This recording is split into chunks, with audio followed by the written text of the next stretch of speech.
Oh, it's spookier than ever. Welcome to Cancelled Movie Report, the documentary podcast series that talks about the best movies that Hollywood never made. And no, it's not a new season, not just yet, but we thought it's the spooky season, so let's do a Halloween episode. My name is Michael Campbell, but you can call me Cambo, and I will be your host.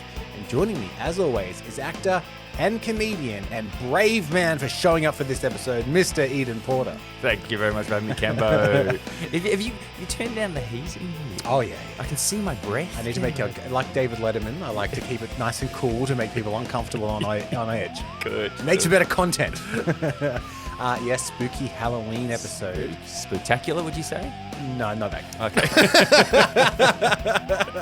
But we're actually talking about a curiosity in the cancelled movie world. We're talking about the sequel to E.T. What? Cambo, this is one that's been talked about in hushed whispers. Yeah. I specifically picked it. This doesn't necessarily seem like E.T. doesn't seem like a Halloween thing. But I will say that I think E.T. 2 has like an online legend about it. Yeah. And are you aware of this legend? I'm all aboard the genre change train where you go from family friendly to like, hey, let's add some spooky elements. Let's get some horror with E.T., which just seems insane. So a lot of the online chatter about this movie is, man, they really went like weird and dark with that sequel. Yeah. And I think that this episode should be putting that to the test. Oh, okay, yes. Because I don't know if that's completely accurate. True, yeah. I think it's been painted with an interesting brush that I'm not sure is necessarily accurate. So, well, you know what's interesting, Cambo, is E.T., didn't that script start off more It as did. a horror film? It did. Script like a Poltergeist. So before we get into it, I want to give credit to Hermaz Studios on YouTube. They've done a really great deep dive into this movie. Oh, fantastic. And I've actually got a lot of the information from them. Good. So full credit to them. It did. So E.T. started as essentially a sequel to Close Encounters. Yeah, okay, yep. So Close Encounters was a big smash for Spielberg, who at the time didn't really do sequels. No. So he didn't do the Jaws sequel. They wanted him to do the Close Encounters sequel. That eventually morphed into something called Night Skies. Yeah, I have heard of that, yeah. Which was a space horror movie. But yeah. And the aliens like kill people and stuff. Yeah. It was more of like a creature feature kind of movie. Yeah. Which then eventually turned into E.T. So as it does. As it does. Yeah. So it's funny that it itself was a cancelled sequel that turned into an original that turned into an original kind of thing. But it's just kind of amorphous thing. But a little bit of context around E.T. Obviously, a lot of people know this. Are you an E.T. fan? Oh yeah, I love my E.T. Yeah, you're a child of the 80s. Yeah, big time. And we all watched E.T. I'm not a big fan as the re-release. You don't like the walkie-talkies? Keep the guns, Cambo. Yeah. This is a nation. It's the walkie-talkies. You don't need to do I that, remember, for those that don't know, by the way, when they re-released the movie, they replaced the guns in the policeman's hands with walkie-talkies to make it more family-friendly. I remember reading somewhere that Steven Spielberg had said, like, that's one of his biggest regrets is doing that. Oh, hang on, going back and changing To walkie-talkies. Because I think actually has since been changed back. Oh, really? I think so. I didn't know. But he said, yeah, I really regret that, and I regret showing the inside of the ship, which they did in the re-release as well. You know what that is? It's his good friend, old Georgie Yes. McLucas, whispering his ear, you know what you should do? You should go back and change it. But when I heard that he said, oh, that's actually one of my biggest regrets, my first thought was, you've had an easy life. Yeah. If that's your biggest regret, that you've changed the movie a bit. So true. That's my biggest regret. Good on you, Steven. So, E.T. Friend of the podcast. Friend of the podcast, yeah. He doesn't know that. No. But he's welcome on any time. Anytime. We'll see if we can fit Door's it in. always open. Yeah. So, E.T. from 1982 is a huge box office smash when it comes out. Ginormous. Critics love it. Yep. Audiences love it. And Steven Spielberg loves it. Oh, importantly. really good. He's very proud of it. Very proud. At the time it came out, it knocked Star Wars off the perch to become the highest grossing movie of all time. Outrageous. So $619 million. and then even more if you add in the re-release. Yeah. And what was interesting is they say that that's one of the reasons, because, like Blade Runner and The Thing didn't do that well at the box office. Because of E.T. Because of E.T. was this really happy alien fun things. And then you've got these dark, dreary things that came afterwards. Yeah. But think about The Thing. Yeah. And it just killed them at the box office. Yeah, that's interesting. I didn't know that. That's really interesting. So at this point, Steven Spielberg is turning down sequels. He turned down Jaws. He turned down Close Encounters. But he really liked E.T. Yeah. And this is the first one he ever entertained. Oh, doing a sequel for. So, the idea of the sequel for E.T., he turned to John Sayles originally, who we have actually covered his Jurassic Park 4 script. Oh, yes. On this podcast. He worked with him a lot, who wrote with Night Skies with. Yep. But eventually they decided Spielberg reteamed with the writer of E.T., who was Melissa Mathison. Okay. And they decided to go off together and come up with a story treatment of what a sequel could be. And what I find really interesting is they wrote a 9-page story treatment, which we will go through. This isn't a full script, by the way. Okay. Yeah, we probably should say that. Yeah. Probably see the runtime in this episode is short. It's just an outline of a story. Stretch it. So it's just, 9 pages? Just 9 pages, double spaced. Oh, really? Yeah. So big font. I reckon it'll be a few hundred words. Like it's a basic plot outline. Yeah. We'll still do our magic to it. Okay, yeah, big time. But they came up with a 9-story treatment titled ET2. Do you know the subtitle? Is it Fallen Skies? No. Nocturnal Fears. Oh, yeah, Nocturnal. Yes. Yeah. No, it is. Yeah. But what's interesting is this is dated July 17th, 1982. The same year that ET came out. Hang on, what? Yeah. They were striking, so to speak, while the iron was hot. So not even a year had gone by Oh, wow. when That's they really quick. jumped into doing this. I just don't. What do you think of the 2: in film titles? It's past now. I feel like they don't do numbers anymore. I feel like it's just done. Yeah. I think you can't do. But 1982, it's Still I think fresh? that's under. Yeah. Yeah. Okay. Okay. That's all right.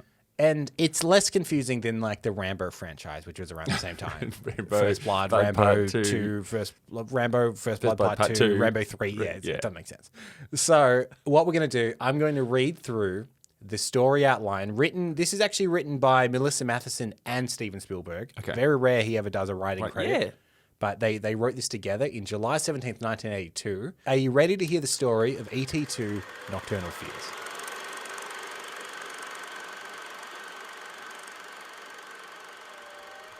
In the night sky, there is an emotion churning about. Sorry. It's the opening line. What emotion was that? Well, maybe the emotion will become clear. So weird. The stars twinkle blankly, expressionless, as if to say that something is wrong. There is a slight breeze disturbing the treetops. Or is it? Oh. Through the gnarled branches, we gaze upon a familiar sight. In what seemed like only the blink of an eye, something has penetrated the night sky and nearly avoided our attention. A small noise, followed by streaks of stray light, further acknowledge its presence. A door is being opened to a giant ornamental mothership now resting in the forest clearing. The door opens and extends outwards to make a ramp. Light pours from within, and figures emerge as a silhouette. A creature that moves in a familiar fashion. A waddle. A waddle. I was going to say, is it waddle? It is a waddle. Good. So, it's a pretty simple beginning. Yeah. Ship lands in the middle of the forest. Yeah. I still don't get the emotion that was around. Is it meant to be I scary? think it was one of like, something's wrong. Yeah. But then it also said the stars were... Twinkling blankly. Yeah. So, which is it, Stephen? So school has now come to an end for Elliot, Michael, and Gertie, obviously the 3 kids from the main film, and their many friends. For most youngsters, summer is something to look forward to. This is not the case for the handful of children this summer. This summer. Summer is, unfortunately, a continuation and concentration of feelings and thoughts of the previous months only hinted to. For those few kids, summer promises only one thing: loneliness. This is the first of many summers without their little alien friend, nicknamed E.T. Hard as it is, the children cope. So this is how long after E.T. then? It seems like a couple years. almost like the next year. the next summer. So this is the first summer without him. Okay. Yeah. Elliot, Michael, and Gertie are closer to one another since E.T. came into their lives. They have a special sort of relationship now. But as always, time tends to blur memories, and Elliot's mother, Mary, is still waiting for that process to begin. So far, however, E.T. is as popular today as he ever was. So the mum's hoping the kids will start kind of forgetting about E.T. him, but They'll he's kind of just get as popular. But he's just as popular as he ever was. I know. That's subtext to the film. E.T. will never not be popular. So this treatment, it switches between the kids and the aliens that have landed. Back and forth. Yeah. So the spaceship is nested in the forest clearing, surrounded by massive redwoods. It seems to be showing signs of life, and movement can be detected within the ship. The aliens on board are evil. That's in capitals. Oh, what? They have landed on Earth in response to a distress signal designating its present coordinates. These aliens are searching for the stranded extraterrestrial. Now, hang on. At this point, they're looking for E.T., but they actually name E.T. Oh, he's got a name. The aliens name him. I reckon I could give you a million guesses. You'd never guess E.T.'s name. Wally. Oh my God. Yeah, I can nail it. Is it something unpronounceable? Not unpronounceable, but it's just a jumble of letters. Okay. The aliens are searching for the stranded extraterrestrial named Zrek. Drek. Z-R-E-K. Zrek. Okay.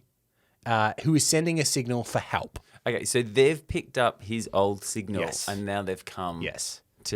and they're evil. But They're evil. Are they his species? They are. So, these evil creatures are carnivorous. Their leader, Coral, commands his crew to disperse into the forest to acquire food. So, as the squat aliens leave the gangplank, each one emits a hypnotic hum, which has a paralyzing effect on the surrounding wildlife. These creatures are an albino fraction, or mutation, of the same civilization that E.T. belongs to. The two separate groups have been at war for decades. Okay, wow. This has escalated quickly. This suddenly became Star Wars. Yeah, wow. Yeah, so they're albino ETs. Okay, with carnivorous. So I'm assuming they've got like sharp, pointy teeth and stuff. Yeah, you would imagine the design, because ET's already an ugly design. Yeah, exactly. So I guess they would have gone like the white skin, probably pointy teeth, red eyes. Do you know what's funny as well? So they've obviously gone, okay, if these guys are going to be like a threat and be like evil, Yeah. the design we've got for ET is not the best like predator sort of design. So they've added in that hypnotic like stuns things That so they paralyzes can them. so they can waddle over and like attack you. Yeah, because you're paralyzed. waddle isn't very threatening, is it? No. Coral approaches the top of the gangplank and raises his frail arm outwards as his yellow heart light summons his crew back to the mothership. For a moment, the aliens are paralyzed themselves. The tiny creatures eventually look up with their large, expressive red eyes and begin their orderly precision back up into the spaceship. So can I just say, is there dialogue like with subtitles for the aliens? There's no dialogue at all in this treatment. Yeah, but do you get that feeling that they are communicating with each other, as in like? I don't reckon they would. I reckon it would have been largely silent. Yeah. Okay. Yeah. Because again, like E.T., they've never translated So E.T. instead, that's I what I was imagine it thinking. would have been the same. Yeah. Because it would have kind of broken the world of the movie, right? If he was trying to say Suddenly stuff. you can But understand what they're saying. Yeah, I guess so. Yeah. So inside the craft is a vast assortment of large plants and animal-like beasts in cages of light, obviously specimens from past voyages. Oh, specimens. Yeah, so they're collecting collectors. stuff. Yeah. Oh, okay. Back with the kids. At Elliot's home, we see him climbing onto the roof to check E.T.'s communicator, which has been anchored down and sending messages into space ever since E.T. left Earth. Do you remember they make that little device? It's still ET phone home, mate. It's still going. Yeah, ET E.T. phone home. home. It's a lesser-known quote from that movie. Great. Elliot's father returned from New Mexico months before, because in the movie, his mother is divorced. Yeah, that's right. So So you don't see the dad at all, do you? No. Yeah. He's returned from New Mexico months before and filed for divorce and then moved back to New Mexico. That's the end of his dad in this. So they've just tied that up. Like, Okay. oh yeah, they're officially divorced now. Okay, does that open up a love interest? But Elliot's family has seen harder times, and the fact that Mary has begun dating Dr. Keyes, who is the scientist from the first movie that kind of helped them out, since they met just before E.T. left, has eased the strain considerably. Yep. So she's now dating the doctor that helped them in the first movie. Yeah. One thing is certain. Everybody under this household's roof has something in common. E.T. But they don't call them Shrek. Oh, well, they don't. Yeah, well, they don't know. Keyes has told his story time and time again about his first meeting with the little tiny confused E.T. It is a story full of emotion, surprise, and mystery. Keyes never plays down how important the experience was to the direction his life took from then on. Mm-hmm. Keyes admits his life's ambitions were channeled towards more positive and rewarding goals. Because initially he's a villain in the first one. But he does, I think, at the end go, oh, get out of here, kids. Yeah. Like, he lets them go.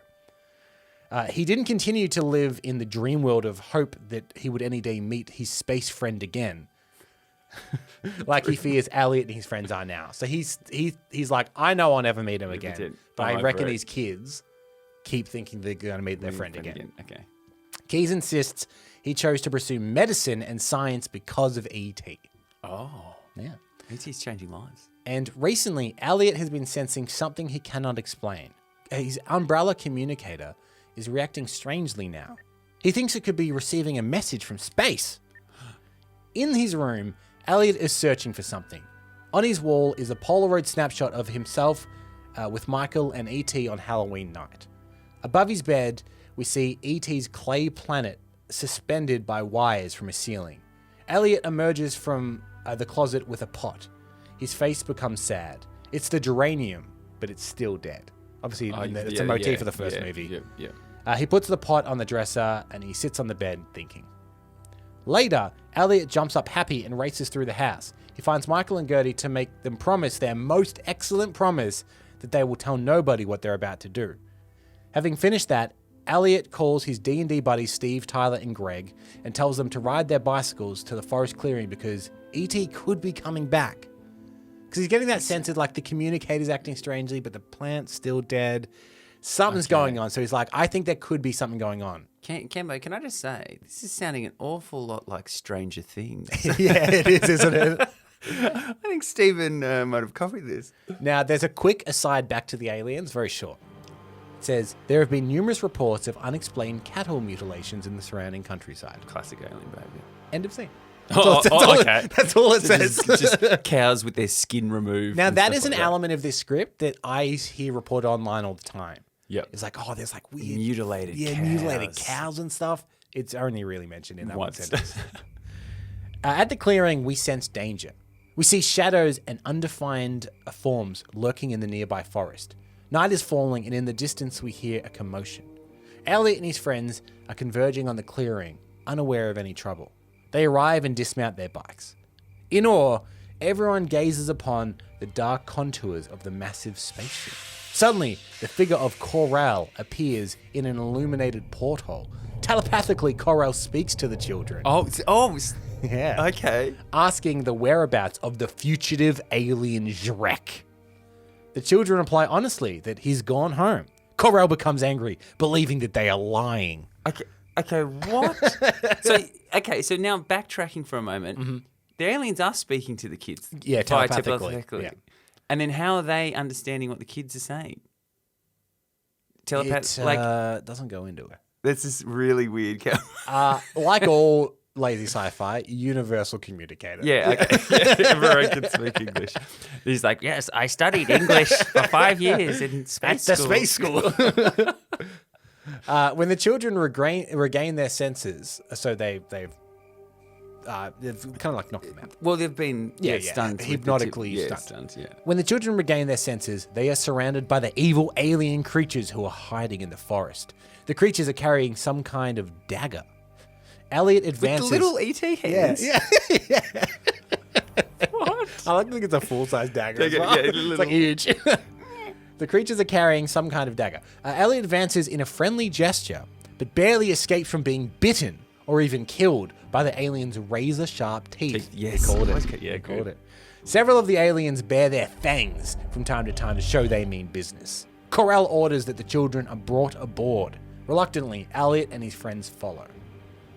In the hours that follow, Elliot and his companions are questioned extensively. But the aliens will not accept the truth in their responses. While one child is interrogated, another is being examined. Gertie is crying and calling for Mary and E.T. to help. The others endure as their wargaming experiences have taught them. What? So the kids are now being tortured on the spaceship. Gertie's crying. And they've learnt through their war games just through to their block out the D&D, pain. yeah. Block out the pain. Block out the pain. And just That's some intense D&D. Never give it. Yeah, I know. If you're playing D&D where you're getting like burns. One of them's on a rack. Yeah, cigarette burn in the arm. Yeah, far out. Now, at Elliot's home, Mary, the mother, is arriving from an extended date with Dr. Keyes. Okay, extended date. You know what that means, Stay the night. Yeah. They enter the empty house and proceed to investigate further why nobody's home. It's past 11 p.m. Oh my God, that's late. By the way, we're like a fair bit through this, and you'll notice that really? E.T. has not arrived. Mate, this is outrageous. It is now time. We're on page of 9. We're on page 7. Okay, not a lot has happened. No. It is now time for Elliot to be questioned. The aliens show no mercy when he replies with the truth. The questioning process intensifies when they learn from his memory that he has dealt directly with Shrek. So I guess they're like reading, they're telepathic, they're reading his memories. So then they do know that he left. Because Because that's in his memory. Yeah, I don't know. It's again, it's not explained in this Okay. very brief outline how Alice follows it. They must have implanted a fake memory in his head before he left. Yeah, wow. The pain is tremendous for Elliot, and he breaks down and begins screaming for E.T.'s help. Elliot blacks out, but the echoes of his last cry can be heard from a distance. What, At this point, another planet? we follow upwards, the echoing cry for E.T. No. into the cosmos. No, where the painful cry no. seems to die. No, come on. No. This is. Did you saw the Zack Snyder Justice League? Yeah. You know the Superman death. Oh, yeah, the Scream death- that goes out. That's what I'm imagining. Yeah. With that, yeah. E.T. Goes out to all the planets. In the meantime, Keyes and Mary decide not to call the police yet. They hear a strange noise coming from somewhere. They finally realize the sound is coming from the roof. Mary leads the way to Elliot's room, where the trapdoor is leading to the attic. From there, Keyes climbs out the window and up onto the rooftop. He witnesses a bizarre sight. The communicator is vibrating crazily and rotating to a new position. The keyboard reads out, and it's repeating the same entry. Help Elliot soon. Keyes calls Mary to the roof. When she arrives to read the message, they embrace and go back through the attic into Elliot's room. Mary turns around to see the geranium is blossoming to life. She lets out a feeble yelp and begins to cry. Keyes and Mary are now aware of what's been happening. They go to their car and they head for the forest clearing. That everyone just goes to, yeah. Elliot is mentally and physically drained now because he's no longer of any use to the aliens. They carry his limp body to a light cage where Michael and Gertie are already resting. Suddenly, we hear a strange, resonating hum through the ship. Yet it's not coming from within the ship. All the evil aliens freeze, and a hatch opens to reveal E.T. with his glowing finger raised and his heart light pulsating. Elliot awakes immediately. E.T. advances towards the captives and deactivates the light cages. He and Elliot embrace with tears in their eyes. With his lightning quick speed Yes. that he's going for. Yeah, exactly. Elliot, Michael, Gertie, Steve, Tyler, and Greg leave the evil mothership and wait for E.T. to come out after reprogramming the aliens' navigation controls. E.T. exits the ship and rejoins his faithful friends. Soon after, Mary and Keyes arrive and are reunited again with the magical little alien named E.T. He's named Shrek. Yeah, get his name right. After saying their tearful goodbyes, E.T.'s own mothership descends from the heavens to take the place of the evil ship that now is en route to a remote corner of the galaxy. There is hope in everyone's eyes as they all again behold the picturesque departure of their favorite alien. And this is the last line in the script. Dreams can come true. It starts playing the song. Dreams can come true. Oh my God. The end. And then it's signed off SS/MM for Steven Spielberg and Melissa Mathison. That is Cambo, what have we just witnessed here? that is mate? the plot outline to E.T. 2 Nocturnal Fears. When is the plot starting? I don't know. There's a disappointing lack of ET in this, isn't There's there? a disappointing lack of a lot of things. This is the word rough draft does not do this justice. Yeah. There's nothing to it, Cambo. Some evil aliens come and kidnap the kids. That's the plot. Not even that. They literally just come down and go, "Hey, where's ET?" Yeah. And then ET comes out Here I am. and sends them away. Yeah. I love how there's no battle. ET freezes them. So that Freezes them they and then can't do anything. reprograms their ship. Yeah. And then the ship leaves And has ET always had the power to freeze? to freeze people. Yeah. Freeze the police. Freeze all the freeze police. Oh, that would have been handy. Yeah, with their walkie-talkies. Freeze the police. If they can read minds, Mm-hmm. like they should have been communicating the whole time, like E.T. and Elliot Yeah, in the first maybe film. only this fraction of the ET species Can read minds. I guess. Because Okay. it says they're possibly mutated. Yeah, well, So they are maybe- white, aren't they? Yeah. Maybe that's like a mutation thing. So there's so much missing from this. A plot for one. Yeah.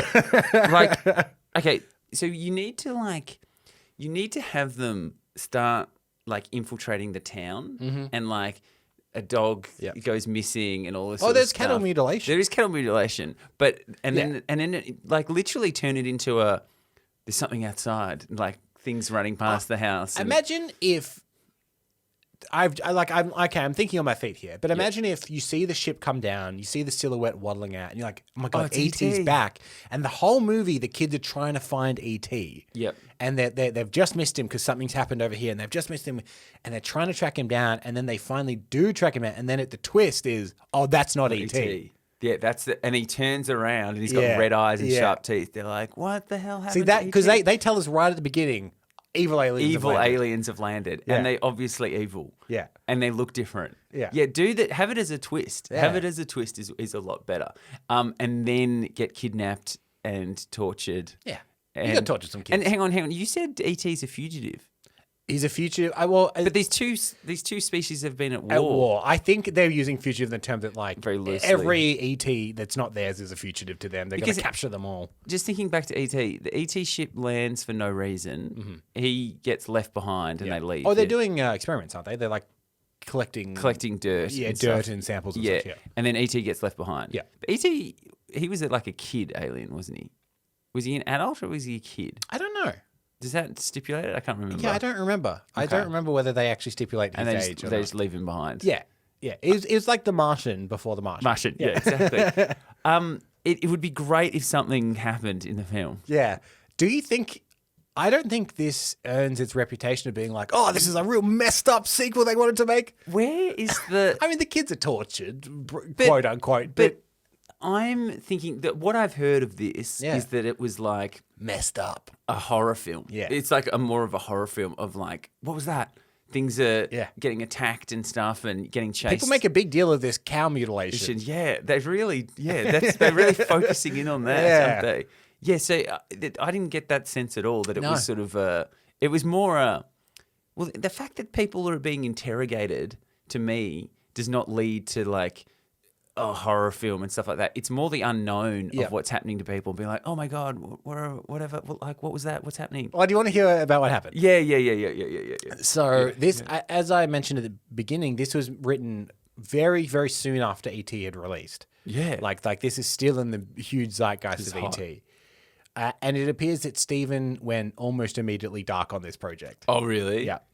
Once the pitch was made and the outline was written, he never brought it up again. See, what's strange to me is he co-wrote it. Yeah. So, like, it's not like someone else wrote it. They pitched it to him, and he was like, "Oh no, we're not doing this. This is a disaster," and he backed away from it. It's like he wrote it, he brought it up, and everyone was like, "What the hell is this?" I like to think that he was gaslighting the studio. Oh, They're like, what about maybe. that treatment? I never wrote a treatment for ET2. No, you did. No, I don't think I did. Unless it was the other way round, and the studio was like, this is the biggest film ever. You have to do a sequel." Oh. And he didn't, and he's like, he didn't really want to. I know we were talking about before that he was Yeah. really high on it, but maybe it was like, well, I've got to do Well- something. It's really weird, Cambo, Yeah. that Yeah. this is out into the world. Well, Steven did say he ultimately decided the sequel would only damage the original. And in a quote during an interview with the American Film Institute, this is what he said. Sequels can be very dangerous because they compromise your truth as an artist. I think a sequel to E.T. would do nothing but rob the original of its virginity. People only remember the latest episode while the pilot tarnishes. Oh, wow. Yeah. Okay, that's and interesting. I do think he's right, because if you mention Game of Thrones to anyone, it's like, fuck that show, man. As if there wasn't like 5 incredible seasons before that. Yeah, television. that's very true, very true. But then you've got some great, if you don't have sequels, you've got some great sequels out there. And it's interesting that this is in the 80s where Steven Spielberg did then produce the Back to the Future trilogy. Future, yeah, he exactly. directed the Indiana Jones movies. ones, yeah, like exactly. he has then since gone on and made franchises. Drew Barrymore was also asked about this. Oh, yeah? She was on an episode of Watch What Happens Live with that bitchy little reporter, Andy Cohen. And he asked her about E.T. This is what she said. Megan Ewa says, Drew, I know it's been 30 years since E.T. I'm just curious if there would ever be a sequel with Elliot and Gertie's kids meeting an E.T. family. We got this so much for you. I don't understand. Is this in the ether? Have people been talking about this idea? I will say in the early 80s, there was not always a lot of talk of sequels. And because Steven Spielberg made Jaws and E.T., there was a lot of talk within his camp about sequels, but he never wanted to make them because he felt like what he did was just as it should be. I totally agree. And I remember being 7 and staying at his house for the weekend. He was a godfather to me. Right. He said, no, we're never going to make a sequel. It's just as it is. And that was his philosophy. So who was I to ever question it? And Stephen, what's that script in that drawer next to it? Oh, it's nothing. It's nothing. Sounds- Does it say E.T. to it? No. Sounds like he's lying to children, doesn't it?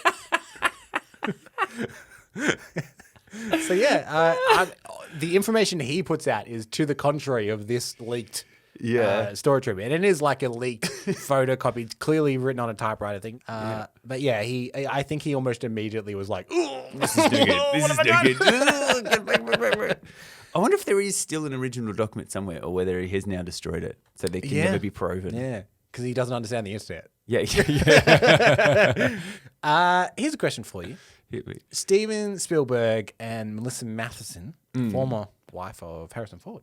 Oh, really? Yep. Would you want to see him re-team for like a movie? Like, does that interest you? The idea of like getting the writer of E.T. back, get the. I'm shaking my head, Kim. I don't think I You need don't think that. so? I don't think it's. What? Can I why shock are we you? going backwards? Why are we going backwards? Can I shock you? Oh, no. This has happened. Oh, no. And the world forgot. Oh, really?